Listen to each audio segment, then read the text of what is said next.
If you're getting a kitten for the very first time, or maybe it's been a while since you've had a kitten, here's some tips that you might need to know.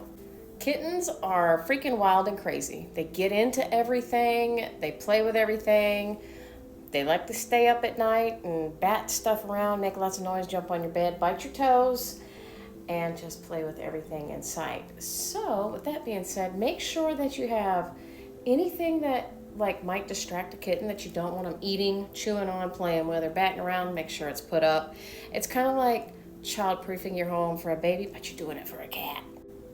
Sylvie here is 4 months old, and she finds the smallest, tiniest little pieces of paper, and I don't even know where she finds this stuff, and she starts just batting it around all night. She waits until about 1 o'clock in the morning and then starts tossing it around under my bed, and I can hear it.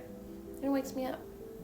And then I have to go searching for what it is that she has.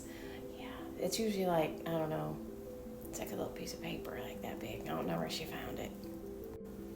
Also, yesterday I had my granddaughter all day, and when she went home, I was like, I haven't seen Sylvie in hours. Where did she go? And I went looking for her. I was looking everywhere, and then I heard her meowing, and I found her. She was in the drawer in a little day bed that I have. She was in the drawer, shut. It was shut. I don't know how she got in there.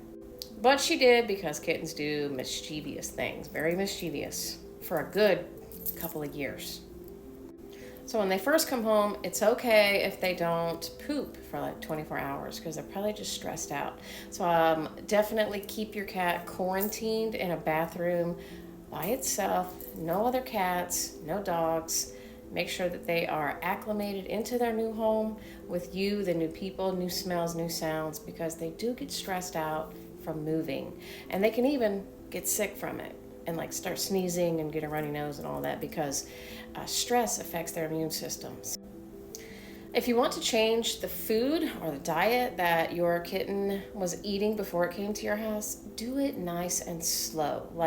Don't just change the food overnight and offer it new stuff, because it'll eat it, but then it'll get diarrhea and make a very upset tummy, which could last for a long time. They could get cystitis, just inflammation of the gut, from switching this diet up dramatically. So the best way to change or introduce your cat or kitten to a new food is just add a little bit of the new food to the old food, and take about 7 to 10 days to gradually transition into the new food. So start out with adding about 10% new food, 90% old, and then 20% new, 80% old, etc., until you reach 100% of the new food. And just make sure that the kitten doesn't throw up or have diarrhea. If they do, back off on the serving amount and stay at that percentage for a couple of days.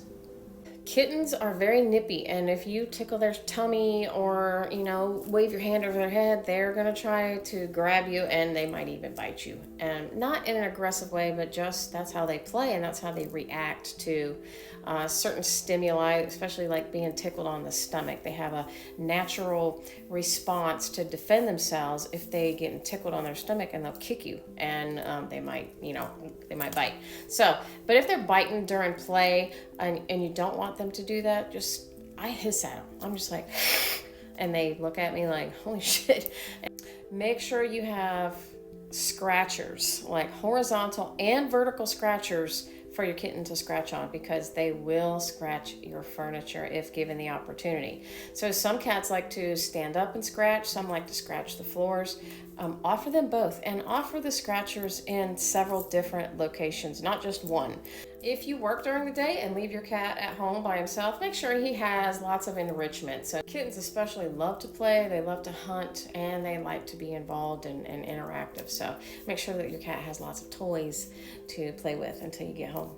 I hope all these tips help. If you're getting a new kitten, congratulations. And if you have any other concerns, you can drop a comment below and I'll answer them for you.